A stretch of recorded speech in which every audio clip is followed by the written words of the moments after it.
यहाँ पर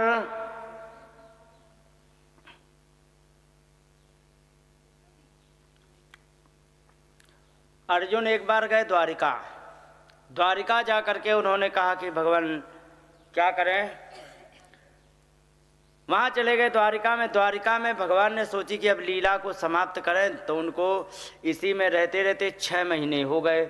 6 महीने में अर्जुन वहीं थे, उद्धव वहीं थे, मैत्रेय महात्मा भी वहीं थे। वहाँ पर रह करके उन्होंने 6 महीने जब व्यतीत किए तो इतने में भगवान ने अपने परिवार को समाप्त कर दिया। और जब परिवार समाप्त हुआ तो वहाँ पर युधिष्ठिर को अपशकुन होने लग गए, समझे। और जब युधिष्ठिर को अपशकुन हुए तो बड़े घबराए। भीम से कहने लगे कि देखो ये क्या हो रहा है। एक बात बताए, अपशकुन का मतलब कौन कौन है जो अपशकुन मानता है? कौन कौन मानते हैं? कोई नहीं मानते? कोई नहीं मानते हैं? मैं तो भाई मानता हूं, मैं मानता हूं और सच होता है। अपशकुन, शकुन और अपशकुन क्या होता है? वो केवल तुम्हारे आगे आने वाला क्या है इसकी सूचना होती है। ध्यान रखो, हम किसी भी कार्य को करने जाते हैं, हम कह देते हैं कि ये काम अच्छा होगा, ये हमें आभास कराता है। यदि आंखें खुली रखो तो भविष्य में तुम्हारे क्या घटने वाला है 1 साल पहले से तुम्हें हर चीज़ की जानकारी मिलती रहती है।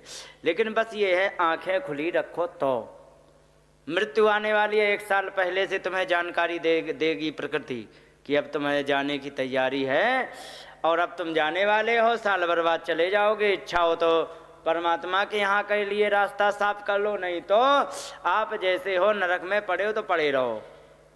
पहले प्रकृति इशारा करती, किसी भी बात को प्रकृति छिपाती नहीं है।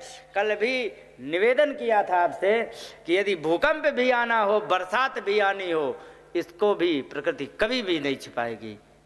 तुम्हारे साथ बालक बच्चे का जन्म होना है, वो भी तुम्हें सूचना पहले मिलेगी। ब्याह होने वाला है, वो भी सूचना पहले मिलेगी। यदि कुछ भी होने वाला, सब पहले सूचना मिलेगी। ये शकुन और अपशकुन होते हैं, ठीक है। और ये देखे युधिष्ठिर ने, घबरा गए, कहने लगे ये क्या है। गताः सप्ताधुना मासा भीमसेन तवानुजः। देखो तुम्हारा छोटा भैया अर्जुन 7 महीने से द्वारिका में गए, अभी तक आए नहीं। लेकिन नायाति कस्यवा हेतुर्नाहं वेदमन अंजसा। मुझे पता नहीं है कि क्यों नहीं आ रहे हैं। चल दिए आप? जाना पड़ेगा गुरुजी। अच्छा, सबको जाना पड़ेगा, सबको जाना पड़ेगा। अभी आपको जाना है थोड़ी से शाम तक बैठी रहती, मुझे अच्छी लगती है, लेकिन और भी है कोई घर पे। कोई बात नहीं, सबको जाना है। धीरे धीरे जिसका नंबर आता जाएगा। तो यहाँ पर उन्होंने कहा कि फिर यहाँ पर बड़े अपशकुन का वर्णन करके सुनाया। उन्होंने कहा कि देखो सूर्य भी है हतप्रभा पश्य गयमर्दम मिथो दिवी। सूर्य की कांति भी उतनी प्रभावशाली नहीं है। नद्यो नदश्च क्षुभिता सारांसी च मरांसी च। नदियां भी बड़ी क्षोभित हो रही, मन भी बड़ा विचलित हो रहा है। ना पिबंती स्तनम वत्सा। बछड़े दूध नहीं पी रहे गाय का। और न दुहंती च मातरः। और माताएं हैं वे लात मार रही हैं दूध निकालने। माता का मतलब गौ माता का दूध निकालने जाओ तो फटाक लात मारती हैं। और इसके बाद रुदंत श्रुमुखा गावो। गाय जितनी गौवंश है, गौवंश का मतलब बैल गाय, ये हैं सब रुदंती अश्रुमुखा, रो रहे हैं आंसू बहा करके।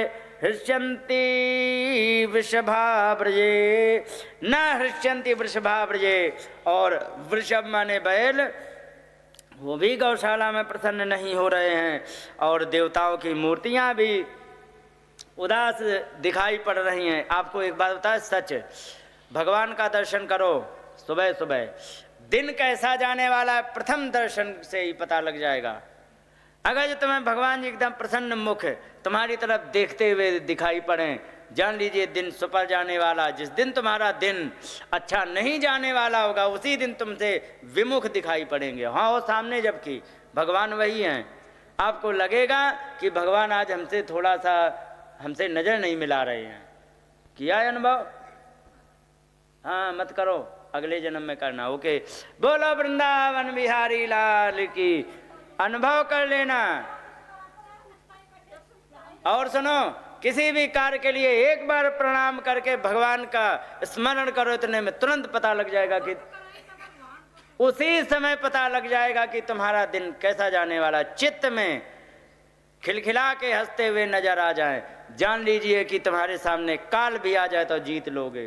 अब अगर जो उस समय उदास भगवान नजर आ जाए तो जान लीजिए कि तुम कुछ गड़बड़ है, सावधान। ये सब अनुभव करने की बातें हैं, केवल रोटी बनाए बनाए खिलाती रहो इसके लिए नहीं है, बहुत कुछ करना होता है। ठीक है, हम जैसे कि न भावना है न भक्ति है, तब ये बात है। तुम जैसी तो भक्ति भावना से परिपूर्ण हो, तुम्हें तो ज़्यादा अनुभव होना चाहिए। तुम्हें ज़्यादा अनुभव होगा, जल्दी अनुभव होगा। अरे ज्ञान ही तो हमारी बाधा बनी है भाई। भगवान को प्राप्ति का ज्ञान ही सबसे बड़ा बाधक है। सबरी पढ़ी लिखी नहीं थी, भगवान आए थे, बेर खाए थे, और जो पढ़े लिखे होते उनके यहाँ नहीं जाते। तो ज्ञान ही तो सबसे बड़ी बात है, जबकि ज्ञानी भी नहीं है। तो ये बातें हैं। इसके बाद यहाँ पर बहुत से अपशकुन को देखा, और इसके बाद अर्जुन आए, उन्होंने सारी बातें बताई। उन्होंने बड़ी इतनी बातें बताई कि यहाँ पर इनकी एक एक बात को दोहरा दें तो भगवान कृष्ण के चरित्र का 10वां स्कंद है वो पूरा समाप्त हो जाए। सारी बातों को बताया, और बता करके उन्होंने कह दिया कि वो परमात्मा जिनकी छत्र छाया में हम सभी लोग जीवित थे, कोई नाखून तक नहीं तोड़ पाया, वो आज परमात्मा हमें छोड़ करके चले गए।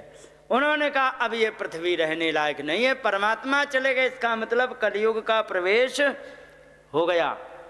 और कलयुग का प्रवेश हो गया तो कलयुग में अब हम रहने लायक नहीं हैं। उन्होंने क्या किया, तुरंत ही वहां से निकलने का विचार बनाया। पांचों भाई निकलने को तैयार हुए। द्रौपदी ने कहा हम भी चलेंगे। इतने में कुंती माता आ गई सामने। कहाँ चले कि अब पृथ्वी रहने लायक नहीं बची। कि क्यों, क्या हो गया? अरे कि परमात्मा जा चुके हैं, कलयुग का प्रवेश हो गया। तो उन्होंने सुना, वहीं पर प्राण त्याग दिए। तो ऑन द स्पॉट कुंती चली गई। इसके बाद यात्रा करी तो चले गए पांचों पांडव और कुंती, और राज दे दिया परीक्षित जी को। इस प्रकार से यहाँ पर राज दिया गया। बोलिए वृंदावन बिहारी लाल की जय।